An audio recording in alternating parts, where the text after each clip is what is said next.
Bien, el gobierno está pensando seriamente en cómo modifica el DNU que prohíbe los despidos y que habilita una doble indemnización, que siempre hay que aclarar, no es doble indemnización, es una indemnización más un tope de 500.000 pesos. Pero más allá de eso, digo, en el medio de la pandemia, una de las tantas medidas que puso el gobierno para evitar que haya despidos, que haya cesantías, que haya suspensiones, fue esta imposibilidad para las empresas.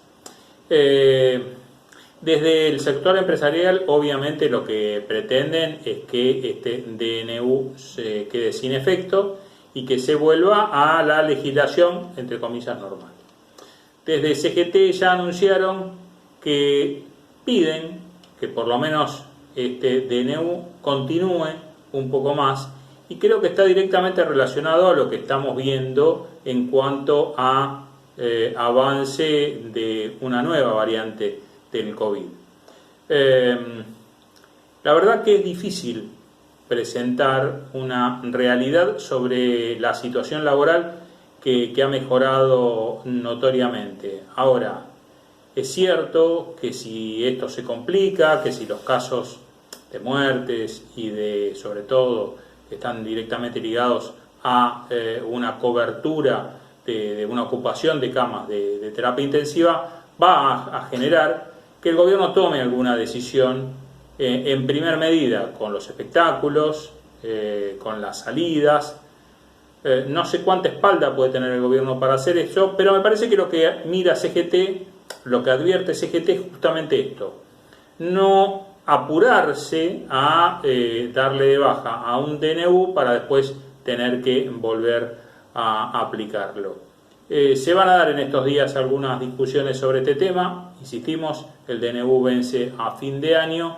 La idea del gobierno es tratar de conformar a las dos partes y a partir de enero tener un sistema progresivo en cuanto a indemnizaciones, y se verá qué se puede hacer con el tema de los despidos, que dicho sea de paso, eso obviamente benefició a los trabajadores y trabajadoras regularizados, a los que están en relación de dependencia.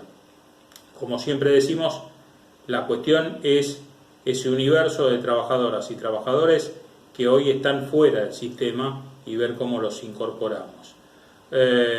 Cuando uno hace los números, se da cuenta que en el sector privado / estatal que está registrado, los despidos no fueron, y las suspensiones no fueron tan graves. La realidad es que lo que se cayó fue todo el otro sistema que afecta considerablemente a la economía argentina. A esperar a ver cómo siguen estas negociaciones entre el sindicalismo, entre el empresariado y obviamente el gobierno de cara a este DNU, insistimos, que vence a fin de año. Señoras y señores, esto es Movilizados.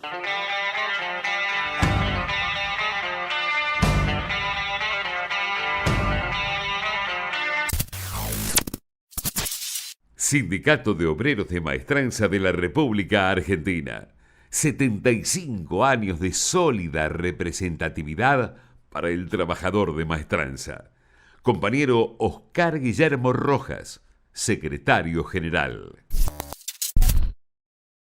Muy bien, estamos con Hugo Cachorro Godoy, secretario general de ATE y secretario adjunto de la CTA Autónoma. ¿Cómo andamos, Hugo? Bien, Alejandro, bien. Muchas gracias por compartir este momento. Bueno, a ver, balance o cierre o lo que ha sido este 2021 y de cara a lo que arrancamos con el 2022, con este 2022 arrancando, digo, ¿qué análisis podemos hacer si el balance en materia laboral es positivo? Lamentablemente tenemos que decir que no es un balance positivo, que ha habido claroscuros, que ha habido cosas muy positivas. El anuncio y el acuerdo con el presidente de ayer para con los trabajadores estatales de establecer un bono de fin de año y de avanzar en recuperar el ingreso por encima de la inflación es importante, es un dato positivo. Es un dato positivo la reactivación económica pero no ha generado empleo. ¿Por qué? Porque se da en base fundamentalmente al, al comercio exterior Sí. y eso ni el petróleo, ni la soja, ni la minería genera empleo. De hecho, la mayor parte del empleo que se ha generado es precario y fundamentalmente ha sido por parte del Estado y por parte del cuentapropismo. El empleo del sector privado ha crecido muy poco. Creemos que tiene que haber ahí una inversión más fuerte del Estado Sí. para generar un mayor movimiento en el mercado interno. Sí, a ver, hubo una consulta justamente sobre este tema, porque digamos, vos sabés, nosotros trabajamos mucho con los gremios y tenemos datos de recuperación en la industria metalmecánica, en el sector de la industria automotriz, sector textil, o sea, se ha generado, y los datos inclusive de la UIA, se han creado puestos de trabajo en el sector industrial. Quizás no en la medida que querramos, obvio.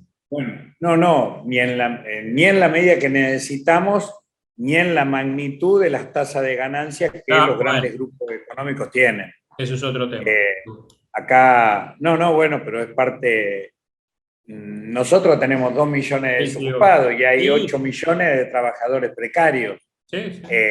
O sea, el problema que tenemos es un problema muy grave. Sí, gravísimo porque te afecta la recaudación, te afecta el sistema. Hay 4,5 millones de conciudadanos que padecen, que están debajo de la línea de indigencia. Lo que hay que decir es que este modelo económico, esta reactivación económica, por esta vía que privilegia fundamentalmente la exportación, que no hay que negarla, pero no puede ser lo único, no genera empleo. Acá es la obra pública, la construcción, la posibilidad de generar caminos, de generar infraestructura, es lo que va a posibilitar una generación de empleo intensivo.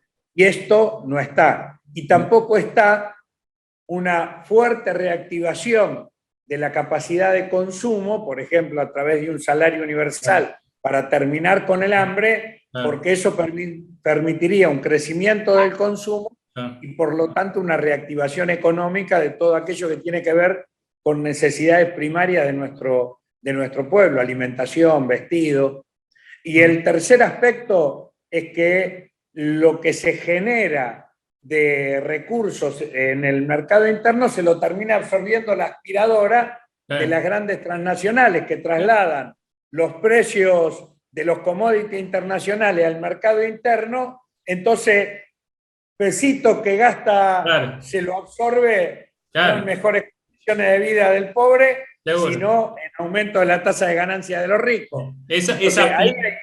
Ahí se necesita mejor intervención del Estado. Sí, esa pirámide de la que vos marcás, que digamos el consumo venga porque inyectaste dinero al mercado o porque pusiste los salarios más altos, esa plata, después como decís vos, termina yendo al sector más privilegiado, que es el que termina fugando. Eso es una matriz que no logramos desarmar.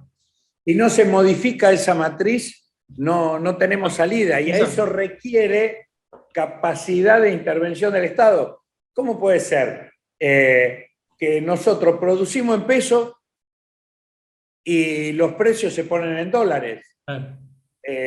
Porque los que se benefician son las empresas transnacionales que trasladan los precios de los commodities internacionales al mercado interno. Acá tenés que hacer, para consumir leche, en Tierra del Fuego la tenés que comprar en el Gran Buenos Aires o en Luján. Ahí hay que poner una fuerte intervención del Estado para que la producción de los alimentos esté más cerca de la comunidad. Obvio. Y eso generaría una reactivación de los mercados regionales, que eso hoy no aparece. Terminamos discutiendo el precio de la carne con los frigoríficos que son los exportadores, no con quienes tienen mayor capacidad de generar para el consumo interno. Para que vos decís decisión política, para esto hay que tener una decisión política, porque yo insisto, esto no se hizo, ni siquiera se tocó esa matriz en la gestión de Cristina Fernández. Me parece que hay que empezar, o nos sentamos toda la mesa a discutir esto y decidimos de qué lado quiere estar cada uno. Me parece que si no, nunca vamos a terminar de resolverlo. Exactamente, y ese es un tema que lamentablemente, siguiendo con este balance, hay dos cosas que para mí el gobierno, que todos queremos que le vaya bien, porque nuestro pueblo depositó mucha esperanza en el voto del 2019, con la expectativa de cambiar respecto de las políticas neoliberales. Seguro. Ahora, para eso hay que meterse en temas de fondo. Hay dos cosas, te decía, que están pendientes. Terminar con el hambre. El gobierno, Alberto Fernández, creó el Consejo de Lucha contra el Hambre y la verdad es que no se ha avanzado en profundidad. 2022 debería ser el año donde en la Argentina terminemos con el hambre. Es posible. Nosotros le hemos presentado al presidente una propuesta de un salario universal para 4,5 millones de personas que garantice una capacidad de ingreso mínimo por encima de la canasta de indigencia. Y el otro tema que el gobierno convocó, pero que se ha quedado solamente discutiendo con algunos, con los exportadores y con un pequeño grupo de sindicatos y ninguna pyme, excepto las dependientes de Vaca Muerta o de las mineras, el Consejo Económico Social, que debería ser un instrumento apto para dar estos debates a los que vos te referías y que además no solamente debate del futuro, sino también del presente, porque el control de precios no lo haces en la góndola o en el lugar del primer insumo. Se hace en la cadena de valor. Y eso requiere que haya trabajadores organizados en el sector de trabajo, que haya pymes intermediarias que inciden también en el precio final. O sea, eso requiere intervención de otros actores, además del gobierno y de los grandes concentradores de las empresas transnacionales. Y eso todavía no está lento, está pendiente. Bueno, ese Consejo Económico y Social, yo digo, fracasó porque el tema medular era analizar la inflación, ver de dónde venían. Vos fíjate que cuando le preguntás al productor, al frigorífico, a los petroleros, ninguno son formadores de precios. ¿Viste? Te diste cuenta que ninguno son formadores de precios. Ahora, en ese Consejo Económico y Social, el empresariado no dio ninguna respuesta. El gobierno más o menos trató de hacer lo suyo. Los gremios, mal o bien, en ese inicio del Consejo Económico y Social, cerraron una paritaria que rondaba el 29, 30%, 31%, pero después todo se desmadró. Y me parece que hay que hacer foco justamente en esto, Hugo. Si no tenemos un control de precios o de cómo la inflación puede llegar al 50%, nunca la vamos a erradicar. Ayer lo conversábamos con el presidente de la Nación y yo le decía que el gobierno tiene que poner más firmeza y más decisión en eso. Que no es un tema fácil, pero que tiene que apoyarse en la gente, tiene que apoyarse en mayor participación de las pymes, en mayor participación del movimiento de trabajadores, no solamente de algunos sindicatos, de los sindicatos tradicionales. Porque la realidad es que desde la dictadura hasta acá, 40 años casi, lo que ha sucedido es que la fragmentación ha hecho que haya un sector de trabajadores muy pequeños, digamos, una espuma, que ahí se discute el interés de las empresas transnacionales. Claro. Y ahí pueden dar con comodidad sueldos mínimos de 120.000, 130.000, que es lo que le correspondería a todo el mundo. Claro. Porque es la necesidad de ingreso básico que tenemos en la sociedad. Pero en el resto de la pirámide, más del 60% de los trabajadores en la Argentina con empleo, tenemos ingresos por debajo de la línea de la pobreza. Claro. Entonces, no se puede discutir solamente con los sectores del privilegio en términos de la estructura económica que tenemos en la Argentina, ¿no? Sí. Una industria muy pequeña, una capacidad de exportación muy grande, pero sin generación de empleo. Bueno, terminan conformes con el bono. ¿Y tenés idea de cuánto puede rondar la paritaria? ¿Qué será el número de paritaria para el año próximo? ¿O si estas paritarias serán trimestrales, semestrales? ¿Cómo se aplicarán? Mira, nuestro criterio es que este año ha sido positivo en términos de mantener abierta la paritaria permanentemente. Creo que eso tanto para los trabajadores estatales como para otros sectores ha sido un dato positivo porque te permite estarle encima y con capacidad de modificar cosas, modificar fechas, modificar porcentajes. Tuvo de negativo en el caso concreto de los estatales, que son muchas cuotas. Y cuando hay muchas cuotas, el porcentaje final es 1, pero en realidad se ha perdido a lo largo en los meses anteriores.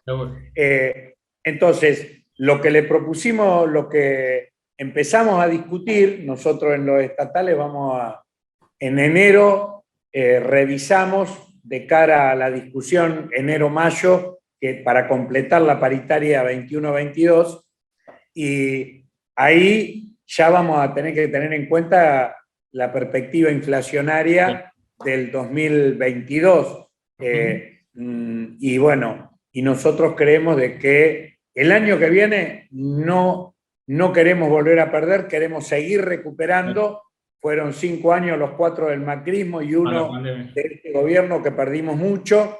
Hay que sostener esto que logramos en el 21, que nos permitió estar un poco por encima, poco, pero por encima, y que eso pueda reproducirse y mejorarse en el año 2022, para lo cual creo que hay que hablar de realidades y no de porcentajes dibujados en el proyecto de presupuesto, sino de la realidad concreta, ¿no?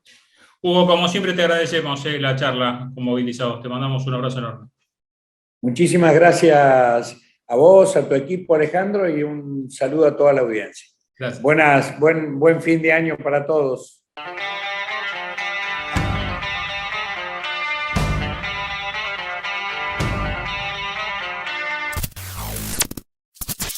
Cuando puedas viajar, la Posada Morada dos Ventos te espera en Pipa, la mejor playa del nordeste de Brasil, única por su bahía con delfines.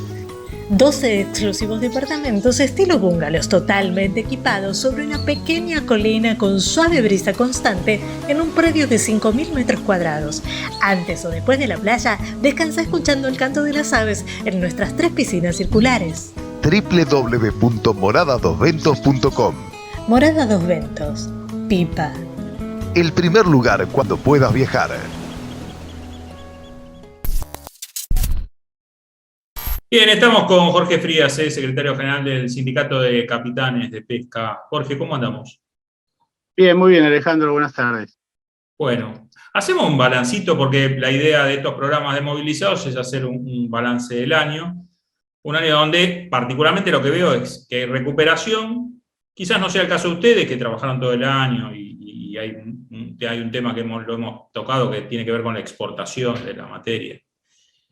Pero ¿qué balance haces en el sector puntualmente? Y después nos vamos un poquito para la situación general.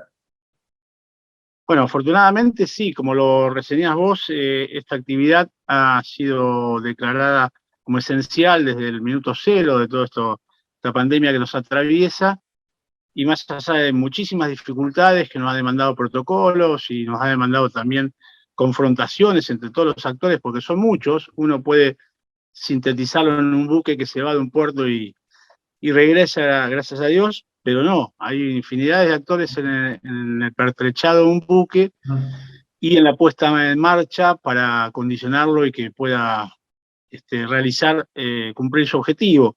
Entonces ahí confrontamos con los puertos, con las provincias, con los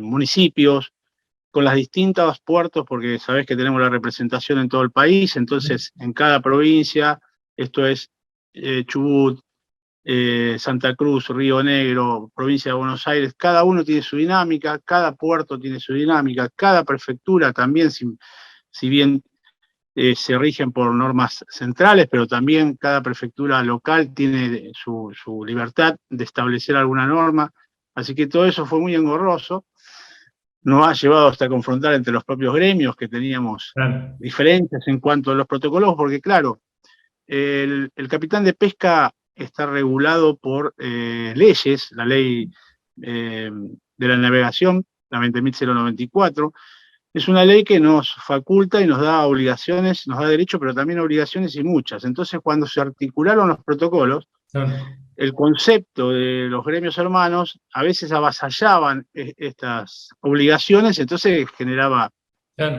conflicto, pero nada que no se haya solucionado. Afortunadamente se pudo trabajar y sería egoísta comparándolo con muchas otras actividades si no dijéramos que fue positivo, gracias a Dios, hemos trabajado y eso es fundamental. Con pocos contagiados de gravedad, digo, sí, contagiados muchos, barcos a través de que fueron pasando los meses, los barcos también se fueron contagiando, pero afortunadamente de gravedad muy pocos, con la pérdida de un compañero de máquina que fue muy difundida, pero en lo que respecta a capitanes de pesca, no, solamente 2 compañeros de mucha gravedad que estuvieron en coma inducido, casi 40 días los 2, pero bueno, afortunadamente que tenemos que reconocer que el saldo en general es positivo para esta actividad. ¿Y para la cómo, nuestra en particular, ¿no? y cómo ves el contexto nacional con una CGT que, bueno, se votó, está unificada? ¿Cómo prevés que puede venir? Si bien siempre estamos pensando en que no haya un rebrote, no haya una tercera ola o cuarta ola, pero ¿cómo ves el futuro de acá en adelante, estos meses por venir?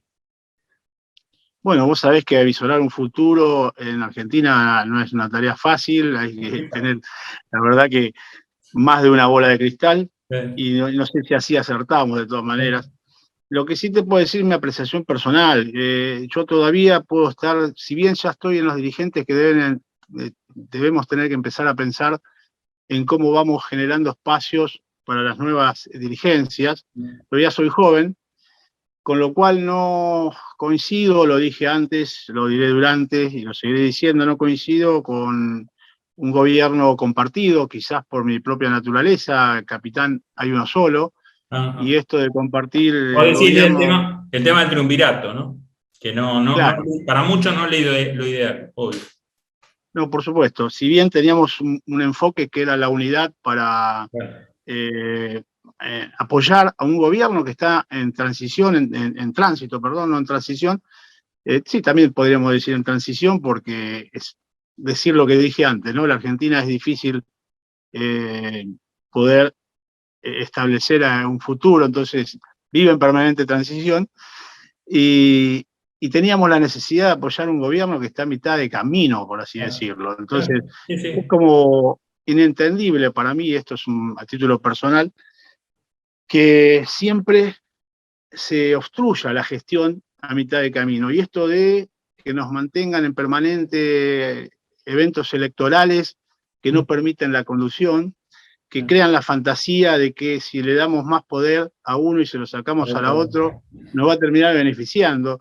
Y yo la verdad no lo entiendo para nada así. Yo creo que un gobierno tiene que ser elegido por la mayoría y una vez que lo es, tiene que llegar a su mandato con todo el mismo apoyo, no se le puede cercenar poder de acción a mitad de camino.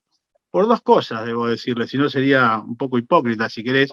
Por un lado, porque no le permitimos gestionar, y por otro lado, porque le estaríamos dando una salida para aquello que no pueden hacer, que no podrían llegar a hacer en cuanto a lo prometido, a lo comprometido, y nos podrían decir, bueno, me sacaron la mitad de la fuerza a mitad del camino, ¿qué quieren que hagan? O sea, le estaríamos facilitando.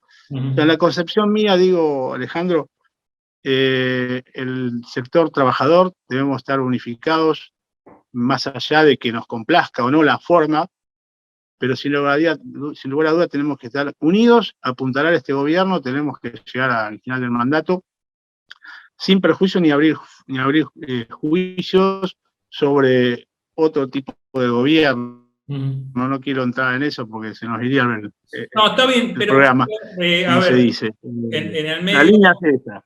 en el medio pones un tema que a mí me abre una ventana que tiene que ver, y voy a ir a la actividad de ustedes, ¿no? Para que no sea tan genérico, y quizás en estos resúmenes que estamos haciendo lo podemos tocar con diferentes actividades. En tu sector, ¿es válida una reforma laboral, algún tipo de flexibilización de cambio profundo para generar, porque siempre te vienen con esto, reforma laboral para que haya más empleo? ¿Se puede generar? Mirá, no nos afectaría, la verdad, porque nosotros estamos trabajando a destajo, trabajamos en función de la producción, de lo que producimos.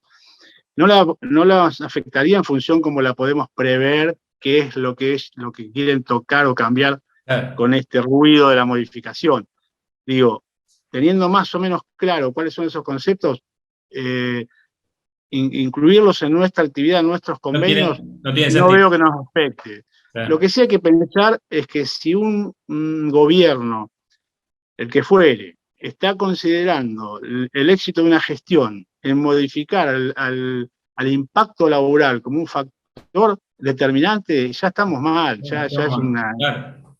Yo suelo plantearle a cuán político puedo, que si piensan gestionar cobrando impuestos sobre la cuestión impositiva nada más, es fácil. Bueno, Yo creo que pero tienen a que... ver, Jorge, Así es fácil, digo. claro, Inventamos un impuesto para conseguir objetivos. pero No es así. ahí también se plantea un tema, porque se habla mucho de reforma laboral, pero no se habla de reforma impositiva y tributaria, no se habla de una reforma que sea progresista, que paguen los que más tienen. De eso no se Ya, habla, generalmente se apunta a los convenios colectivos.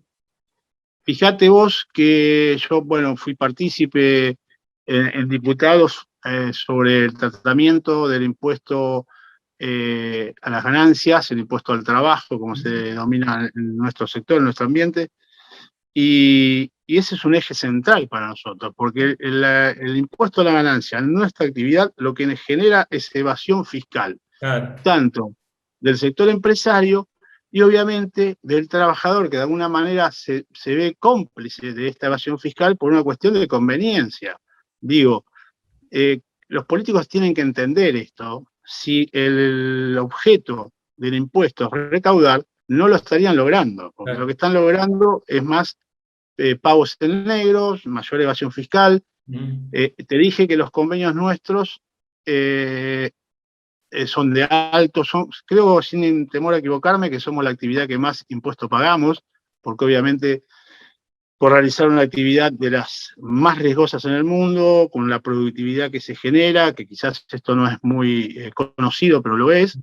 Estamos hablando de más de 2.000 millones de dólares anuales de generación.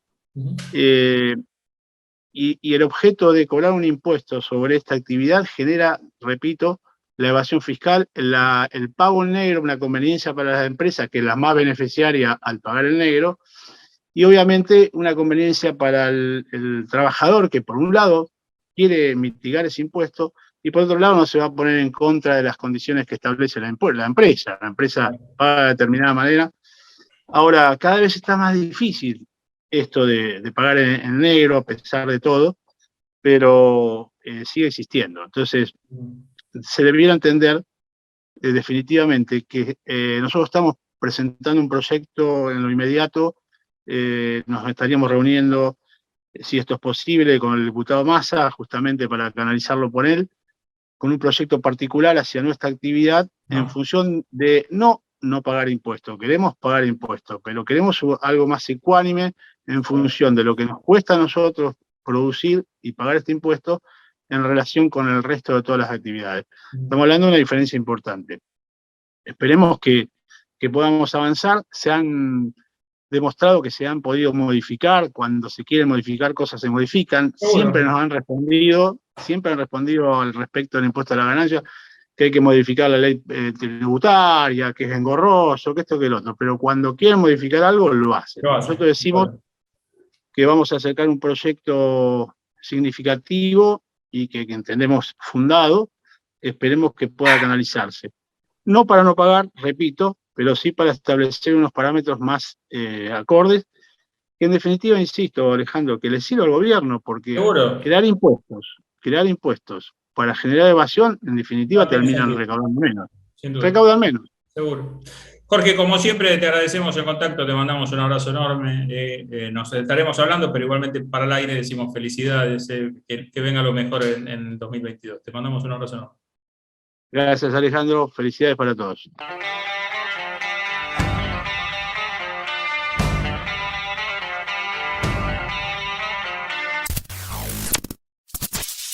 En esta cuarentena, necesitamos consumir diferentes tipos de productos para la vida diaria. Y es allí donde los trabajadores de carga y descarga hacemos nuestro trabajo para que la provisión de todo lo necesario llegue a la casa de los argentinos. Seguimos trabajando duro, haciendo nuestro aporte, cuidándonos en nuestro trabajo para cuidar a nuestras familias, porque de esta pandemia salimos entre todos.